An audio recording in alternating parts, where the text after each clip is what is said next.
My name is Rachel. I'm 48. Divorced 3 years now.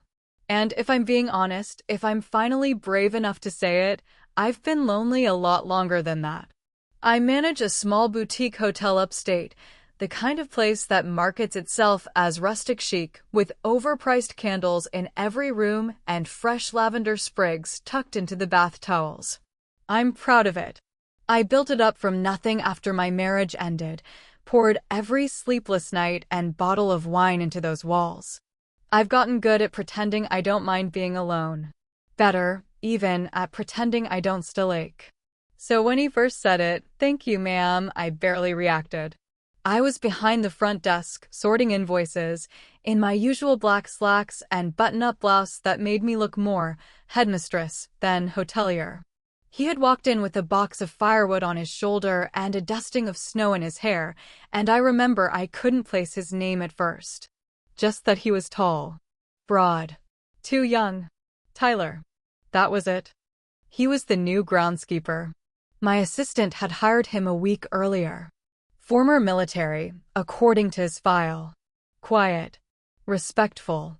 One of those men who looked like he could fix anything with his hands, including you, if you let him. He nodded to me, polite and brisk, setting the box of wood near the hearth. "Fire's getting low," he said, voice deep but soft, and then, "I'll get it going, ma'am." Ma'am. It hit like a slap and a secret compliment at the same time. I blinked, offered a polite smile, but my cheeks burned for a reason I couldn't name. Maybe it was the way he said it, not dismissive or indifferent, but laced with something warmer. He looked at me when he said it. Looked. Not past me. Not around me. Right into me. And his eyes, God, those eyes, didn't match his words. They were dark, intelligent, a little amused, but not unkind. The way he watched me was steady. Like he saw more than just a tired woman in a neatly ironed blouse. Like he noticed the way I pressed my thighs together behind the counter, or how I touched my necklace when I was nervous. He made me feel seen. And it scared me. I was twice his age. Maybe not quite, but enough to matter. "Thank you, Tyler," I said, trying to sound casual. He gave a slow nod and turned back to the hearth, kneeling down to stack the wood. His hands were large, veins strong and visible, movements precise. It was a simple task, lighting a fire, but there was something intimate in the way he did it. Like he knew how to coax warmth out of cold things. I forced myself to focus on my work, but my eyes kept betraying me, drifting to him. And when he stood again, brushing ash from his hands, he looked at me once more and said it again. "Anything else you need, ma'am?" There it was. That word again. But this time, he said it slower. Like he knew what it was doing to me. Like he wanted to see if I'd flinch. I didn't. But I didn't answer either. Just shook my head and busied myself with the printer that didn't need fixing. He left a few seconds later, boots thudding softly against the hardwood floor. The scent of cedar and smoke clung to the air after he was gone. And I stood there, heartbeat too loud, lips too dry, wondering what in God's name had just happened.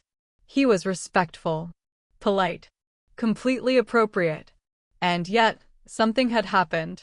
That night, I lay in bed longer than usual. The hotel was quiet, the way I liked it. Or used to. The silence no longer felt like peace, it felt like pressure. Like a vacuum. Like I'd swallowed too much of it. And I couldn't stop replaying his voice in my head. "Ma'am." It wasn't the word. It was the weight he gave it. The glance he held a second too long. The slight curl at the corner of his mouth that felt like a dare. It had been a long time since anyone looked at me that way. Even longer since I let them. I told myself it was nothing. Just a young man being courteous. But deep down, something in me knew better. Because the way he said it didn't make me feel old.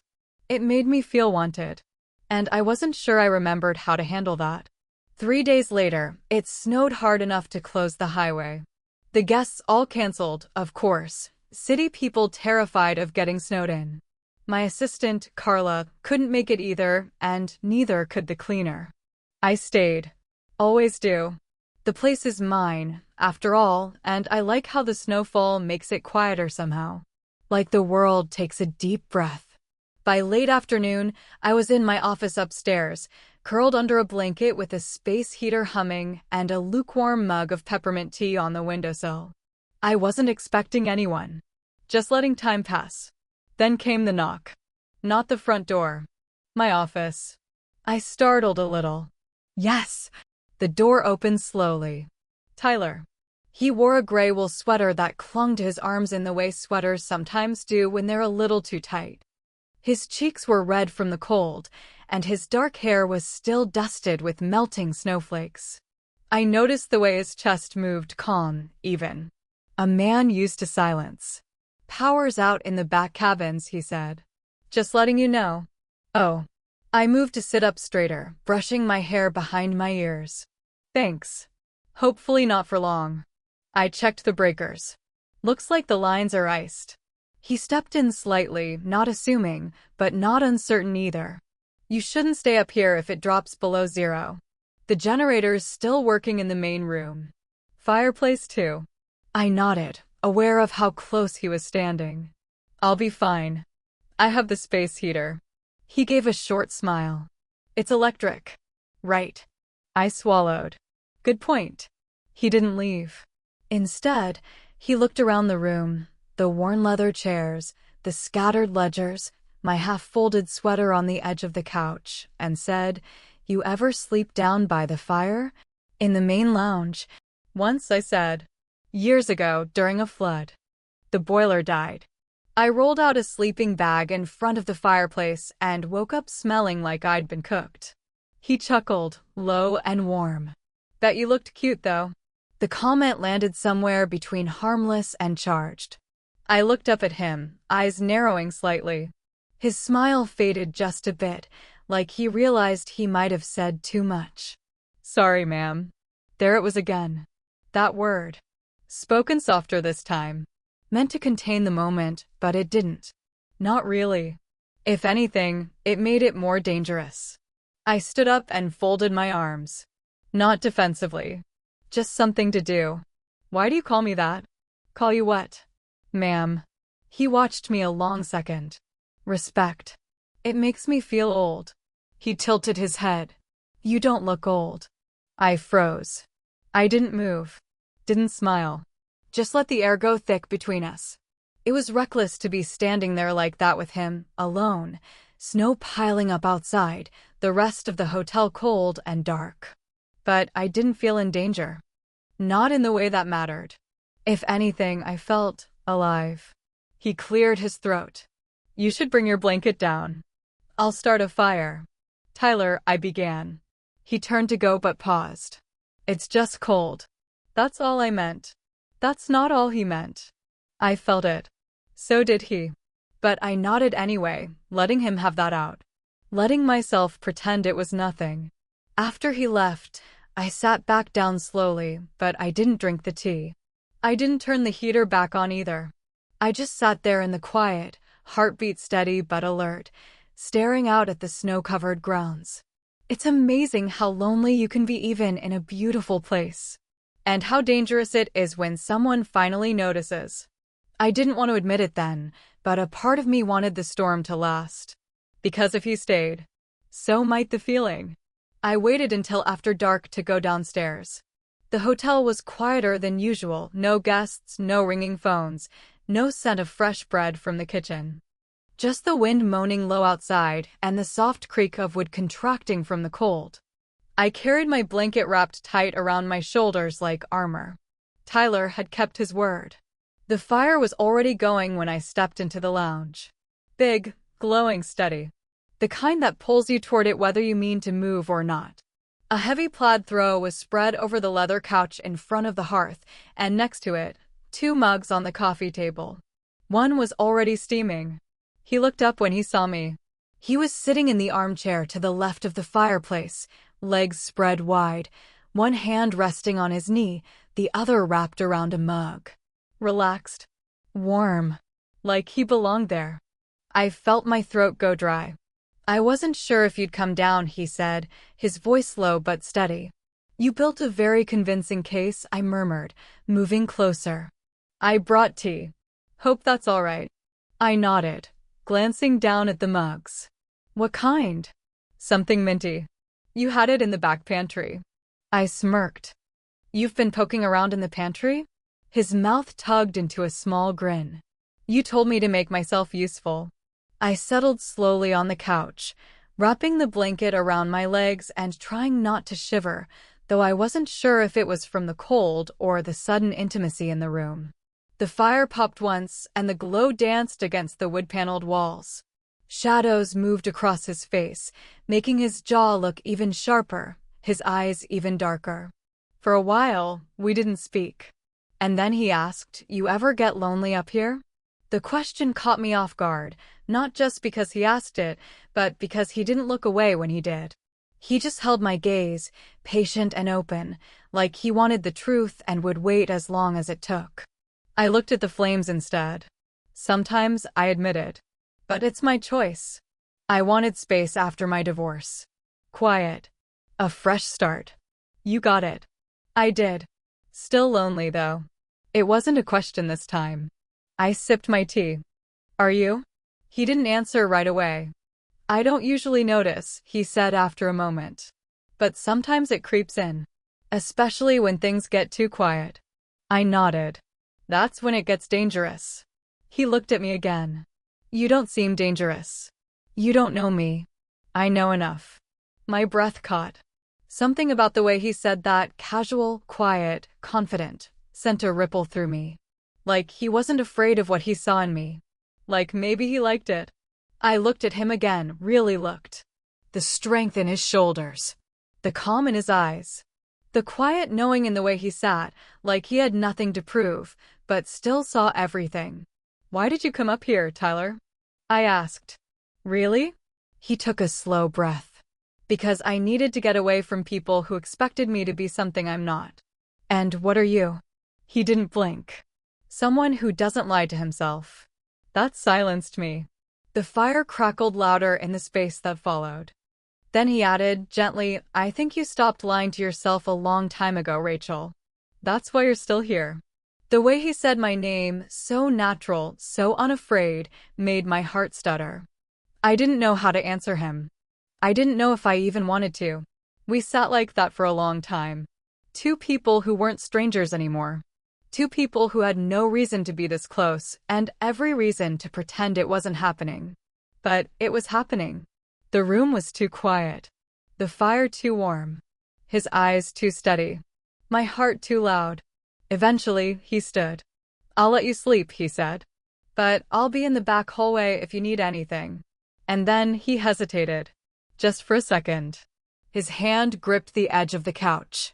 His eyes swept over me, not lewd, not rushed. Just seen. Like he was memorizing something he knew he shouldn't. Then he said it again. Good night, ma'am. But this time, it wasn't polite. It was something else entirely. And my body answered in silence, every nerve lit, every breath held. I didn't sleep much that night. Not because I was afraid, but because I wasn't anymore. The next morning, the sun returned like it had never left, turning the blanket of snow into something soft and golden. The hotel looked beautiful, quiet, crisp, untouched. But all I could think about was the heat that had lingered in the lounge long after Tyler left. I hadn't meant to stay up. I'd pulled the throw tighter around myself and watched the fire dwindle to embers, trying to ignore the feeling in my chest, like I'd crossed a threshold and couldn't go back. He called me ma'am, but every time he said it, something inside me twisted. It wasn't the word. It was the look he gave me when he said it. And I knew he saw the look I gave him back. By midday, the power was still down in the back cabins. I found Tyler in the workshop behind the hotel, hammering something on the workbench, focused, sweating, sleeves pushed up. Still frozen? I asked. He looked up. Some lines snapped under the weight. I'm patching together a workaround. I hovered by the door a moment. The scent of sawdust, smoke, and snow was thick in the air. He wiped sweat from his brow with the back of his hand, eyes flicking to me low, then back up. Not disrespectful, but unmistakably male. "You cold?" he asked. I shook my head. "No. I trailed off." "Just what?" "Looking for you? Need help?" I offered, though I didn't know the first thing about wiring. He gave a half smile. "Sure. Hand me that spool." I stepped inside, the cold seeping through my boots. I reached for the wire, brushing against his hand when I passed it over. We both froze, fingers touching longer than they should have. My stomach clenched. He didn't pull away first. I did. "Thanks," he murmured. He went back to work, but the space between us had changed. I stood off to the side, pretending to watch, but really just watching him. The way his back curved slightly when he leaned over the bench. The veins in his forearms. The way he occasionally glanced sideways at me like he wasn't sure if I was real or some half-formed fantasy he wasn't ready to admit to. "You always this quiet?" I asked finally. He paused. "Around most people, yeah. But not me." He set the tool down slowly. "You don't feel like most people." I swallowed. "Why?" I asked softly. His eyes met mine. "Because you see me. And because I think you need to be seen too." I felt my breath catch, every hair on my arm standing on end. That wasn't casual. That wasn't flirty. That was truth, raw, unfiltered. He didn't blink when he said it. And I couldn't look away. "I don't know what we're doing," I whispered, surprising myself. "Neither do I. But it's something, isn't it?"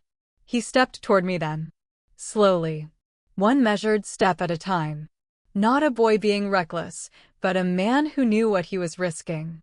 When he was just a foot away, he stopped. The air between us was thick and slow, like honey. My pulse thundered in my ears. "I know it's not professional," he said, voice low, steady. "I know the age gaps. Something." "It is," I said. "But that doesn't mean I don't want this. Whatever this is."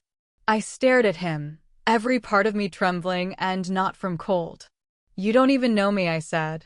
He smiled, soft and sad. "I know you haven't looked at anyone the way you looked at me last night." Silence stretched between us. Not awkward. Not hesitant. Just full. Then, without thinking, I stepped closer. Close enough that I could smell the cedar on his skin. Close enough to feel the heat between us rise. "I don't want to regret this," I said. "You won't," he whispered. But we didn't touch. Not yet. He moved past me slowly, gently, with his shoulder grazing mine. And that 1 second of contact made my whole body throb. Not from lust. Not just from want. But from recognition. I turned to watch him go, breath shaking. We hadn't kissed. We hadn't even touched properly. But something had shifted. And I knew we weren't going to be able to hold this line much longer. That night, I didn't even try to pretend I was tired. I lay on top of my bedspread, still dressed, heart restless in my chest. The snowstorm had passed, and the wind was quiet again, but something else was loud now. Something inside me. A tension that had nowhere to go except down into my stomach and up into my throat. I told myself I wouldn't go looking for him. And maybe I didn't. But when I came downstairs to check on the fire, I wasn't surprised to find him there. Tyler. In the lounge. Sitting on the same couch I'd been curled up on the night before. The flames flickered across his face, casting half of it in gold and shadow. He looked like a man waiting, but not chasing. He glanced up when he saw me, then down again. "Didn't think you'd come down tonight." "I didn't plan to." He nodded once, slowly. "You cold?" "No, still can't sleep." I paused at the edge of the room. I haven't really slept in a long time. That made him turn his head fully to me. Something softened in his face, like understanding. Like knowing. "I get it," he said. "When I got back home from my last deployment, I couldn't sleep either. Not really. My body would shut down, but my mind just never stopped moving." I moved to the other end of the couch and sat down, folding my legs beneath me. "Is that why you came here? To rest?" He looked into the fire. "To stop hiding." I stared at him for a long moment, wondering what I must look like in his eyes. A woman twice his age, unsure of her place anymore. Capable, yes. Independent, of course, but slowly fading behind polite smiles and soft lighting and folded sheets. I'd built this beautiful world for everyone else, but I'd left myself out of it. You make it hard to look away, I said before I could stop myself. His eyes flicked toward me again, calm, steady, but not surprised. You've been watching me, he said. Yes. Why? I didn't answer. I couldn't. Not in words. I leaned back against the couch, folding my arms, half a barrier, half a surrender. The silence stretched again, thick and warm and thrumming with something neither of us could name out loud. Then he stood. My heart kicked. He crossed the room without hurry, just those long, easy steps that made no sound on the carpet. He stood in front of me and looked down, waiting for something. Permission? A sign? I didn't look away. He sat beside me. Close. Close enough that our arms touched, just barely, but with all the weight of an intentional choice. I know this is complicated, he said, voice low. I know there's a line we probably shouldn't cross. I turned to face him. But we're already standing on it. His breath caught. And then, with a slowness that felt like reverence, he reached out. Just one hand. Fingertips brushing my cheekbone. A feather's touch. His thumb traced beneath my jaw like he needed to memorize it. I think about you, he whispered. I let my eyes close, just for a second. I think about you too. We stayed like that, so close it hurt, but not kissing. Not yet. And then he did something that broke me wide open. He leaned in, not to my mouth, but to my temple, and pressed a slow, deliberate kiss just there. Gentle. Protective. Like a promise. I turned my face slowly, until our lips hovered an inch apart. I could feel his breath. And still, we didn't move. Not until I whispered, "Don't call me ma'am right now." He smiled softly. I wasn't going to. And then he kissed me. Not rushed. Not desperate. Certain. His mouth was warm, slow, patient, like he'd waited for this longer than he could admit. My hands slid into his hair before I even knew I'd moved. His fingertips found the small of my back, pulling me into him as if he couldn't bear any more space between us. We kissed like we didn't know what would happen next. Because we didn't. But we knew we couldn't pretend anymore. We had crossed it. The line was gone. I didn't hear him leave. When I woke the next morning, the fire had burned low again, and the spot beside me on the couch was empty. My blanket was still draped across my legs. My lips still tingled. And my heart? My heart didn't know what to feel. I sat up slowly, blinking at the light filtering through the tall windows. Morning snow glistened outside, soft and serene, mocking the storm inside my chest. I didn't want to move. I didn't want to admit what had happened, even though it had felt like the most honest thing I'd done in years. Because that kiss, that long, aching kiss, hadn't felt like a mistake. It had felt like returning. But the fear came anyway. The fear always does. I'm older. He's younger. I own the building. He works for me. There's a power imbalance. A public one. A private one. What would people say? What would he say if he had time to think? I found him an hour later near the utility shed behind the hotel, shoveling snow away from the generator panel. His back was to me, thick jacket stretched across his shoulders, hat pulled low over his brow. He heard me approach before I spoke. I was going to come back in, he said without turning. You didn't. No, I swallowed. Was it regret? He turned slowly. His face was unreadable for a moment, his eyes searching mine. No, he said quietly. Not even close. The breath I didn't realize I was holding left my lungs all at once. I just didn't want you to wake up feeling watched, he added. I wouldn't have minded, I said. That made him smile, barely.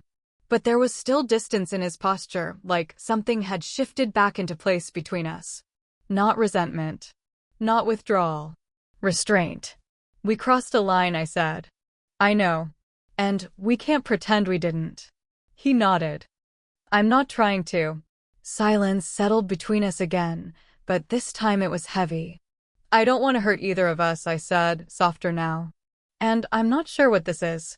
He let the shovel fall into the snow and stepped toward me. We don't have to define it right now, he said. But I don't want to ignore it. And I'm not ashamed of it. I met his eyes, steady, sincere. He wasn't panicking. He wasn't second-guessing. He was present in a way that made my skin feel too tight and my ribs too small. I've been careful with myself for a long time, I admitted. Maybe too careful. He came closer.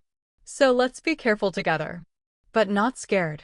His words were so simple. So disarming. I wasn't used to being handled with clarity. I'm not your responsibility, I said.